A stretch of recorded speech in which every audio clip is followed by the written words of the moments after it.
minha pessoa, e nós estamos fazendo isto com muita alegria. A minha disposição é realmente muito grande de fazer alguma coisa enquanto há tempo, enquanto vida tenho, enquanto estou vivo, enquanto é possível. Isto é maravilhoso. E você está ouvindo o programa Unicresma. Estamos na sua metropolitana, numa conexão com o Facebook e com o YouTube. Nós temos esta facilidade hoje, tudo funciona de alguma forma, até mesmo para mim que não tenho muita perícia. E eu louvo ao Senhor por isto. O nosso texto, meus amados irmãos, Juízes 6, 1 a 22, uma leitura um pouco extensa, mas necessária para entendermos melhor a palavra, entendermos melhor também o próprio tema. É muito bom quando nós aprendemos com o Senhor, aprendemos na sua palavra. Não existe como fugir. Somos servos e precisamos estar dispostos a aprender, a ouvir o Senhor, estar na sua presença, aprendendo o que Ele tem para nos ensinar. E aqui você tem uma grande lição. E isto nós precisamos, é um conjunto espiritual, igreja, ovelhas e pastores, portanto, todos os servos de Deus, precisamos aprender. Juízes 6 e 1. Porém, os filhos de Israel fizeram o que era mal aos olhos do Senhor.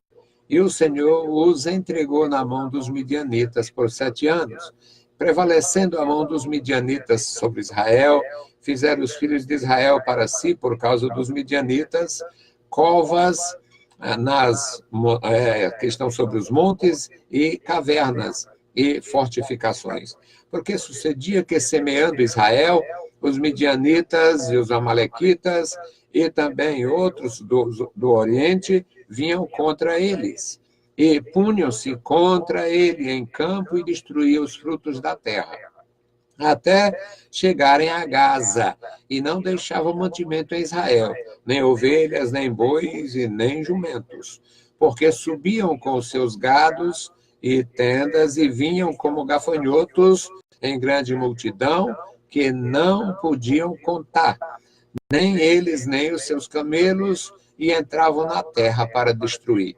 Assim Israel empobreceu muito pela presença dos midianitas.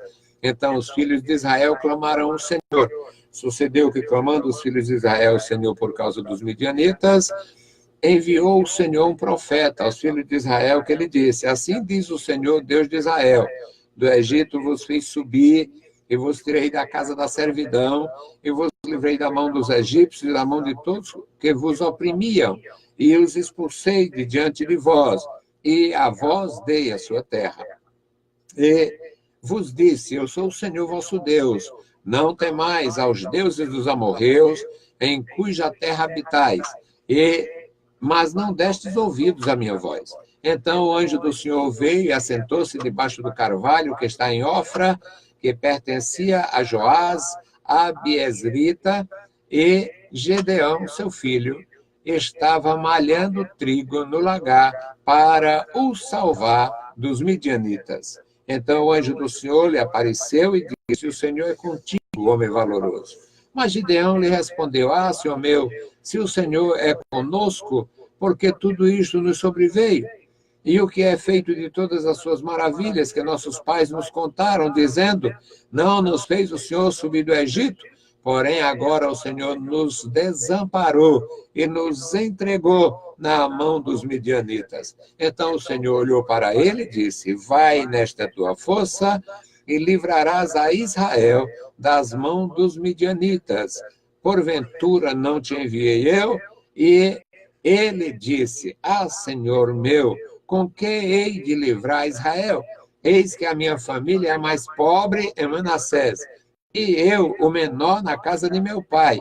E o Senhor lhe disse: porquanto eu hei de ser contigo, tu ferirás aos midianitas como se fosse um só homem. E ele disse: se agora tenho achado graça aos teus olhos, dá-me um sinal, que és tu que falas comigo. Rogo-te que daqui não te apartes, até que eu volte e traga o meu presente, e o ponha perante ti. e disse: então esperarei até que voltes. E entrou Gideão e preparou um cabrito e pães ázimos e um efa de farinha, e pôs a carne num cesto e o caldo numa panela e trouxe-o até debaixo do carvalho e lhe ofereceu. Porém, o anjo de Deus lhe disse: toma a carne e os pães ázimos e põe sobre esta penha e derrama o caldo por cima. E assim ele fez. Então o anjo do Senhor estendeu a ponta do cajado que estava na sua mão e tocou a carne e os pães ázimos, e subiu o fogo da penha e consumiu a carne e os pães ázimos, e o anjo do Senhor desapareceu de seus olhos. Então viu Gideão, que era o anjo do Senhor, e disse: ah, Senhor Deus, eu vi o anjo do Senhor face a face. Bendito Deus, Pai Santo, Senhor da Glória, obrigado pela Tua palavra, pela leitura da Tua palavra, e fala conosco, Senhor. Fala comigo, com os meus irmãos, com cada ouvinte na emissora e os Teus servos, Pai, através das redes sociais. Guarda a Tua igreja em todo lugar. Em o santo nome de Jesus te pedimos e te agradecemos. Amém. Meus queridos irmãos, o nosso tema, trigo no lagar, é completamente desapropriado. Trigo no lagar não há conexão. Trigo é no paiol e vinho no lagar.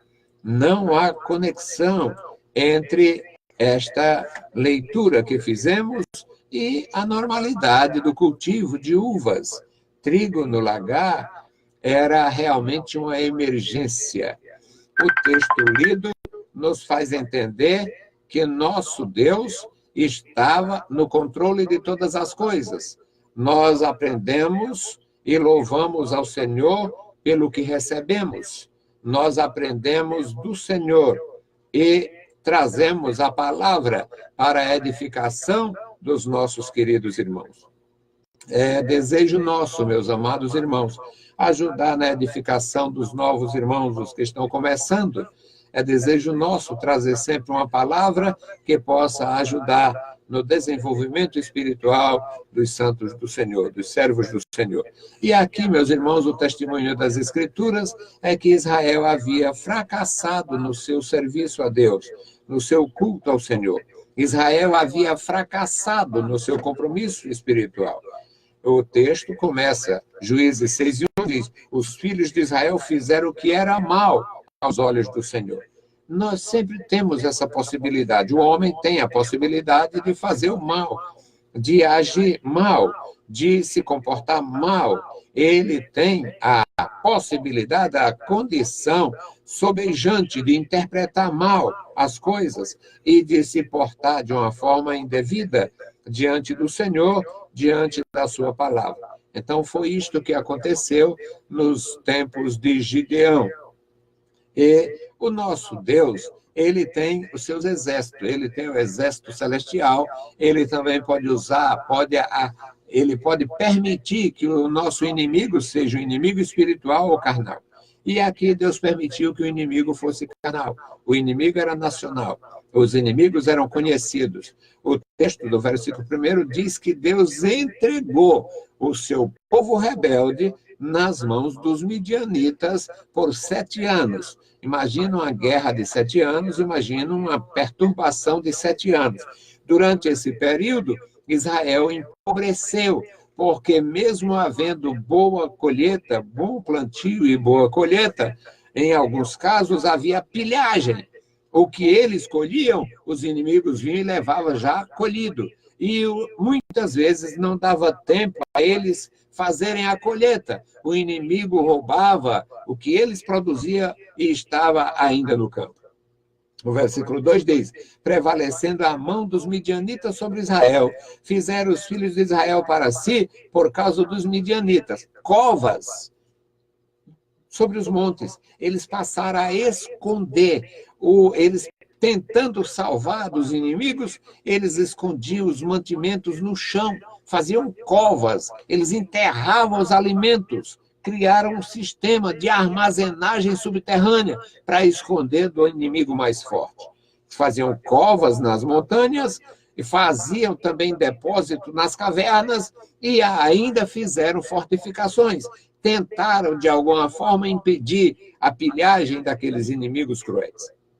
O versículo 3 descreve muito bem. Sucedia que, semeando Israel, os midianitas e amalequitas também, e outros do Oriente vinham contra ele. E punha-se contra ele em campo e destruíam os frutos da terra, até chegarem a Gaza, ou seja, toda a região da extrema com o Egito, lá da fronteira com o Egito, até a faixa de Gaza, hoje chamada faixa de Gaza, até Gaza, que era domínio dos filisteus, na época, e os midianitas e amalequitas e outras tribos do deserto pilhavam tudo, arruinavam tudo, arrasavam tudo. Então, meus amados, a descrição é esta, que eles, além de roubar o mantimento, eles roubavam os rebanhos ovinos, rebanhos bovinos.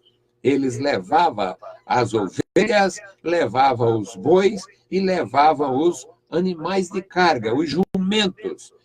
Bem da verdade, é bom fazer isso, trazer isso como informação. Israel não usava mulas. Israel não tinha essa prática, ele só usava o jumento como animal de carga, o cavalo como montaria, principalmente para as pessoas, para a nobreza, e os animais de pequeno porte, os jumentos. Mas os inimigos levavam esses animais também, deixando eles realmente na mão. O versículo 5 diz, porque subiam como seus gados e tendas. Eles vinham, durante o tempo de pastagem, os tempos de chuva, eles vinham e montavam ali um acampamento por 6 meses, por 1 ano, e naquele período eles pilhavam tudo, arruinavam tudo, deixavam Israel desmorto. Diz que não se podia contar a quantidade de invasores, nem os seus animais, os camelos, cobriam a terra e destruíam tudo. No versículo 6, descreve a condição, o estado social de Israel. Assim, Israel empobreceu muito. Não foi um probleminha, não. Assim, Israel empobreceu muito. Empobreceu muito por causa dos midianitas. Então, é tempo de clamar. Tem alguns ainda hoje, meus irmãos, entre nós existem pessoas que só se aproximam de Deus quando estão em situações precárias. Tem pessoas que não conseguem agradecer a Deus quando estão bem. Tem pessoas que não conseguem louvar a Deus quando estão bem. Tem pessoas que não conseguem. Elas estão, parece que nunca mais vai ter dificuldade, está bem empregado, está bem, não tem mais dificuldade, também não precisa de Deus. Aí vem o problema e eles voltam a congregar, voltam a orar, voltam a pedir oração, voltam a participar, ou seja, aí cai em si. Eu acho isso terrível, porque não sou adepto do aprendizado batendo a cabeça. Eu prefiro aprender no dia a dia, aprender a andar com Deus, aprender a andar com os meus irmãos, aprender a amar, aprender a louvar, aprender a engrandecer e bendizer o Senhor sem esperar calamidades. Israel empobreceu muito, diz o versículo 6. Ele descreve no versículo 7. Então eles clamaram ao Senhor por causa dos midianitas. Deus alivia a nossa situação, tem misericórdia de nós, os midianitas estão arrebentando com a gente, estamos em grande apuro, em grande afronta. Aí Deus enviou um profeta. Vocês agora estão sentindo? O que o profeta diz no versículo 8? Então o Senhor enviou um profeta aos filhos de Israel, e o profeta disse, assim diz o Senhor Deus de Israel, eu vos fiz subir do Egito, da casa da servidão, e vos livrei da mão dos egípcios, da mão de todos aqueles que vos oprimiam, e expulsei de diante de vós, e vos dei a sua terra. Mas eu disse, eu sou o Senhor, versículo 10. Eu sou o Senhor vosso Deus, não temais aos deuses dos amorreus. Ou seja, não se tornem idólatras. Não se tornem devotos do diabo, não se tornem idólatras, não venerem os demônios. Eu sou o Senhor. Eu sou o Senhor. mas não destes ouvidos à minha voz. É a conclusão do versículo 10. Meus irmãos queridos, meus queridos ouvintes, queridos internautas, o nosso Deus acompanha com seu olhar os nossos passos. Ele vê nossa vida, nossa atitude, nossa condição. Não passa nada em branco. Tudo tem um lugar especial na presença de Deus. Aí Deus enviou um anjo. Eu brincava com um irmão hoje mesmo, falando sobre os trabalhos pesados e os trabalhos mais leves. Deus tem um anjo só para anunciar. É para anunciar o bem, Deus manda um anjo, vai, anuncia isso. É para enfrentar um inimigo pesado, Deus manda um anjo guerreiro, Deus manda o Gabriel, o Miguel, e assim por diante. Então o Senhor enviou o anjo, versículo 11. Deus enviou um anjo, o anjo não vem com asinhas, o anjo vem com uma pessoa, sentou-se debaixo de um carvalho, na propriedade de Joás, e o filho de Joás estava trabalhando para esconder mantimentos por causa dos inimigos, por causa dos midianitas. O texto do versículo 11 diz: e Gideão, seu filho, estava malhando trigo no lagar.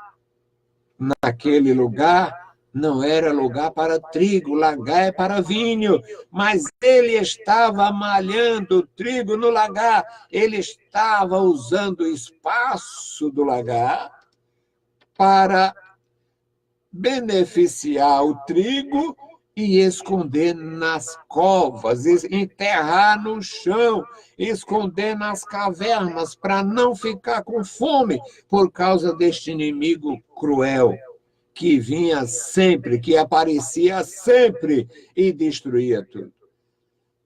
Então, no versículo 12, o anjo do Senhor falou com o jovem Gideão. O anjo do Senhor, lhe apareceu e disse: o Senhor é contigo, homem valoroso. Homem valente, homem importante, homem de guerra, homem valoroso, homem que tem talento, homem que tem inteligência, homem que tem atitude, homem valoroso. O Senhor é contigo, homem valoroso. O Gideão achou estranho e, na condição de judeu, ele diz: meu Senhor, se o Senhor é conosco, como é que nos aconteceu tantos males ultimamente? Porque o que nos contaram nossos pais de todas as maravilhas do Senhor, o que foi feito dessas maravilhas? O Senhor não nos fez subir do Egito, porém agora o Senhor nos entregou nas mãos dos midianitas, o Senhor nos desamparou.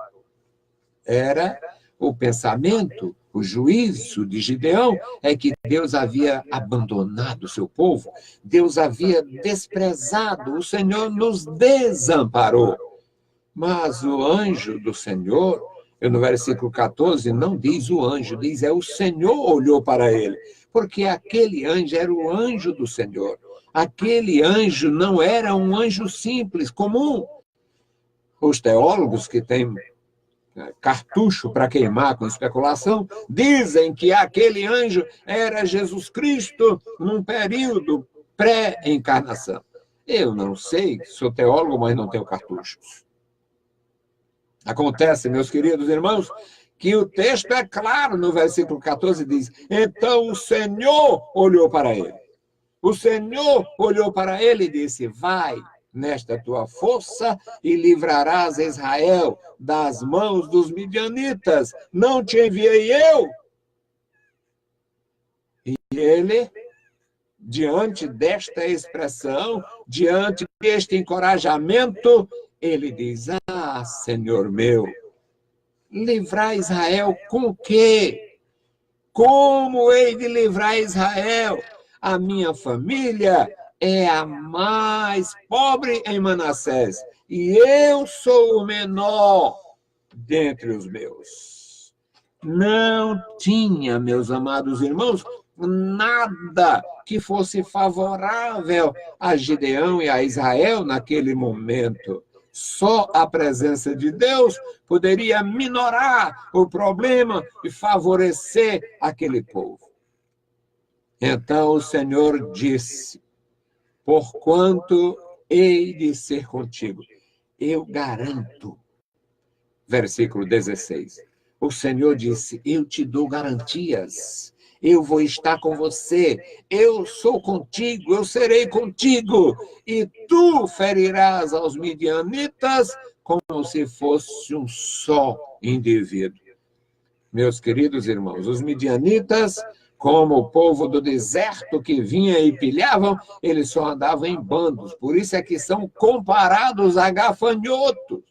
Só andavam em bandos, grandes caravanas. E nós estamos acostumados com isto mesmo no século XX. Poucos anos surgiu a história o ISIS, lá